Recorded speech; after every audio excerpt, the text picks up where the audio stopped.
it's me. Ainz is back, and you know what that means. It's time to make some history. Today we are gonna talk about why Ainz is the most feared man in the New World and how he used a little cleverness to remind everyone who he's really in charge. Let's get started. Now let's get straight to it. We open up in the magnificent city of Irantel, the capital of the brand new sorcerer kingdom of Ainz. It has been 2 years since Ainz decided to settle down and become a proper ruler instead of going on vacation all the time. And look at him now. He's got a kingdom, he's got power, and he's got pretty much everything he could ever want. Well, except maybe a cool hat. How about a Hawaiian shirt? But there's still a lot of work to do. You can't just build a kingdom into minutes or less, or else it falls apart before you can say cheese. Ainz knows that, and he's working hard to make sure that doesn't happen. Just look at all the things he's got on his plate. Trade negotiations, diplomatic missions, managing the expectations of his undead citizens, and dealing with those pesky humans who keep trying to poke the bear that is the Sorcerer Kingdom. Plus, he's got a prophecy to fulfill, and who knows what kind of trouble that might bring. Yeah,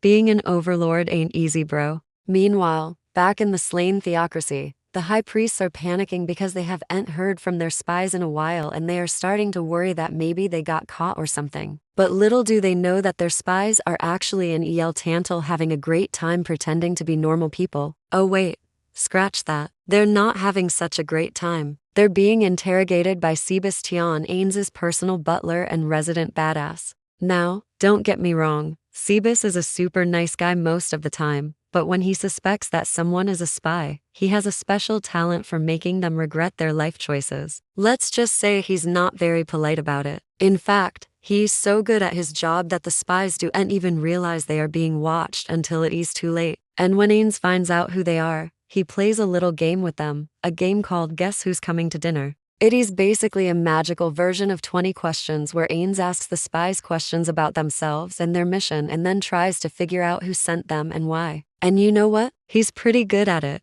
Like Sherlock Holmes level good. Like, come on.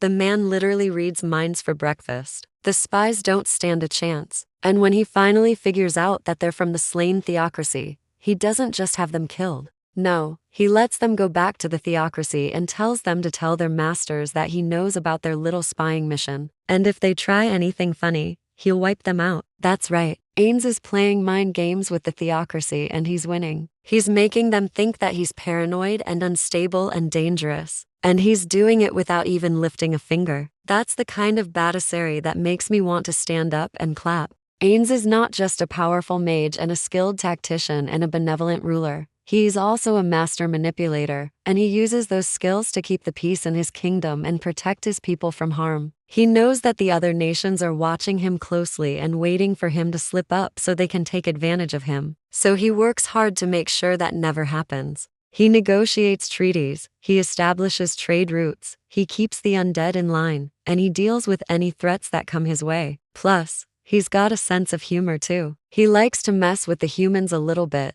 Like when he sends some of his undead warriors to guard the city gates and they start scaring the crap out of the locals. Or when he decides to hold a meeting with the leaders of the other nations and he makes them sign a giant scroll with their wax seals to show their commitment to peace. I mean, come on, who does that anymore? It's like he's living in the Middle Ages or something. But hey, it works. The other nations respect him. They fear him. They need him. And they wouldn't dare mess with him if they knew what was good for them. But here's the thing, even though Ainz is doing a pretty good job of running his kingdom, he's still not satisfied. He wants more. He wants to be a god. Yeah, that's right. Ainz is not content with being just a king. He wants to be a god, and he's willing to do whatever it takes to get there. In fact, he's already started taking steps to achieve his goal. He's been gathering power. He's been making allies, and he's been preparing for war. Because he knows that if he wants to be a god, he's gonna need all the help he can get, and he's not afraid to ask for it. In fact, he's downright friendly about it. He invites the leaders of the other nations to his kingdom to discuss trade and diplomacy, and he makes them feel so welcome that they forget that they are supposed to be wary of him. He entertains them with magic shows and banquets, and he gives them gifts and they give him gifts, and everyone is happy. Well, except for the spies. They're not happy at all. In fact, they're miserable. They're stuck in a fancy hotel room with no way out, and they're slowly losing their minds. And when Ainz finds out that they're spying on him, he pays them a little visit. And let's just say they don't survive the encounter. Ainz is ruthless when he needs to be, and he doesn't hesitate to eliminate anyone who threatens his kingdom. He may be a god in the making, but he is also a god of efficiency, and he knows that getting rid of spies is part of the job description. So there you have it. Ainz is a god in the making. He's a powerful mage, a skilled tactician, a benevolent ruler, a master manipulator, and a ruthless killer. And he's just getting started. Who knows what kind of trouble he'll get into next or how many enemies he'll make along the way. But one thing's for sure, he's not afraid of anyone or anything. He's Ainz Wilgown, the Sorcerer King, and he's here to stay. Now, if you've made it this far into the video,